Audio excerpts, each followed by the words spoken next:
पूरे 4 दिन के बाद आईटीबीपी के जवान विनोद कुमार की पार्थिव देह आज पंचतत्व में विलीन हो गई। धर्मशाला के बगली निवासी विनोद कुमार को आज पूरे राजकीय और सैनिक सम्मान के साथ अंतिम विदाई दी गई। आईटीबीपी जवान विनोद कुमार की पार्थिव देह जैसे ही घर पहुंची तो घर में चीखों पुकार मच गई। परिजनों को जहां विनोद कुमार की देश सेवा पर गर्व हो रहा था, तो वहीं गमगीन माहौल में उनका रो रो कर बुरा हाल भी था।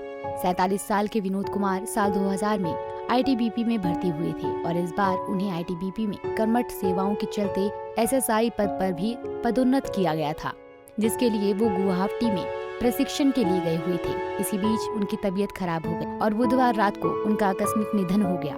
अपने 24 साल के करियर में उन्होंने देश सेवा के लिए जो हौसला और जज्बा दिखाया, उसके लिए सेना ने भी उन्हें पूरे सम्मान के साथ उनके पार्थिव देह को उनके पैतृक गांव तक पहुंचाया।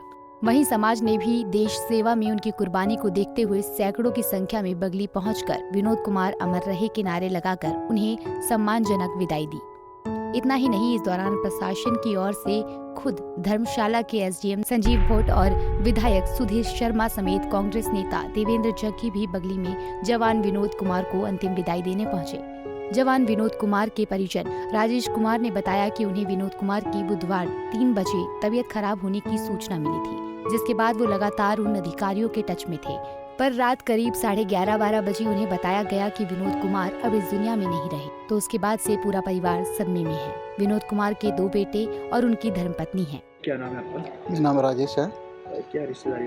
जी, ये जो एक्सपायर है विनोद कुमार, ये मेरे जीजा जी थे। आपको क्या पता? मुझे बुधवार को मतलब 3 बजे के करीब कॉल आई थी वहाँ से कि मतलब उनकी थोड़ी सी तबीयत खराब हो रही है।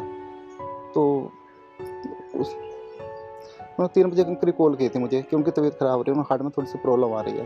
तो फिर वो हॉस्पिटल ले गए थे, तो मैं उनके टच में था। मतलब रात को मतलब 11-12 बजे करीब उनको मतलब ज़्यादा प्रॉब्लम हो गई थी, तो 12 से 1 बजे बीच वो एक्सपायर हो गए थे। तो आपको किसने कॉल की थी? मुझे वहीं से उनके डिपार्टमेंट से कॉल आ रही थी। जी, इतने वाले कितने दिनों बाद आ रहा है? ये बुधवार को एक्सपायर हुए थे रात को, तो ये 4 दिन बाद मतलब उनके गांव में पहुंच रहे हैं। परिवारजन में कौन? परिवार में उनकी वाइफ है और 2 लड़के हैं। बड़ा लड़का उनका चंडीगढ़ में बीटेक कर रहा है और छोटा लड़का भी धर्मशाला कॉलेज में पढ़ रहा है। ये गुवाहाटी किस लिए गए थे?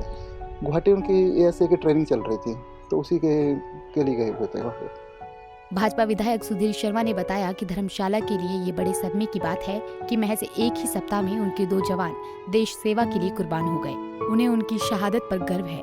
उन्होंने कहा कि वो इस शोक की घड़ी में समूचे परिवार के साथ खड़े हैं और उन्होंने मांग की है कि दिवंगत विनोद कुमार के नाम पर गांव की सड़क का मुख्य द्वार बनाया जाए, तो निश्चित तौर पर इस दिशा में काम किया जाएगा।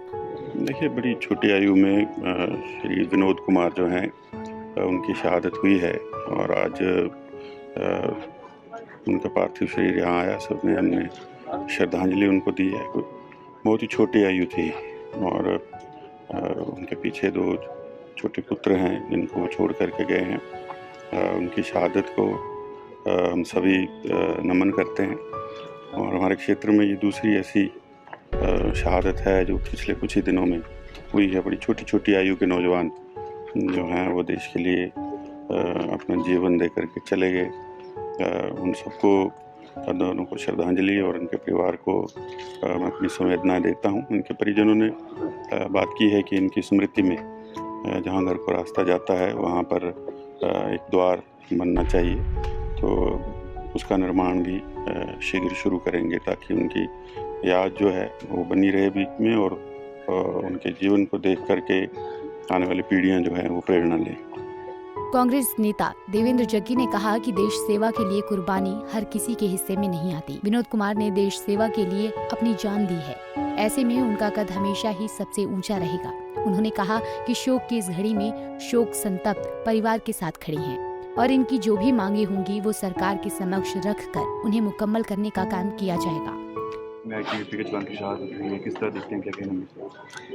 देखिए, विनोद कुमार जी ने जटिल जहाँ पे वेदर था वहाँ पे उनकी शहादत हुई है। देश की सीमाओं की रक्षा करते हुए जटिल परिस्थितियों में देश की सीमाओं की रक्षा कर रहे हमारे विनोद कुमार जी की वहाँ पे शहादत हुई। परिवार के साथ हमें संवेदना है और क्योंकि हमारे जवान जो देश की रक्षा के लिए अपनी जान देते हैं, उनके साथ हम हमेशा हिमाचल सरकार, माननीय मुख्यमंत्री जी उनके साथ खड़े हैं, उनके परिवार के साथ खड़े हैं और भविष्य में परिवार के लिए जो भी सरकार कर सकती है वो ज़रूर करेगी। वहीं एसडीएम संजीव कुमार भोट ने कहा कि वो स्थानीय प्रशासन प्रमुख होने के नाते शहीद के अंतिम संस्कार में शामिल होने आए हैं और दुख की इस घड़ी में शहीद परिवार के साथ खड़ी हैं। साथ ही फौरी राहत के तौर पर प्रशासन की ओर से उन्हें 25,000 रुपए की नकद राशि प्रदान की गई है और जल्द ही मुख्यमंत्री राहत कोष की ओर से भी जो भी आएगा वो पीड़ित परिवार को मुहैया कराया जाएगा।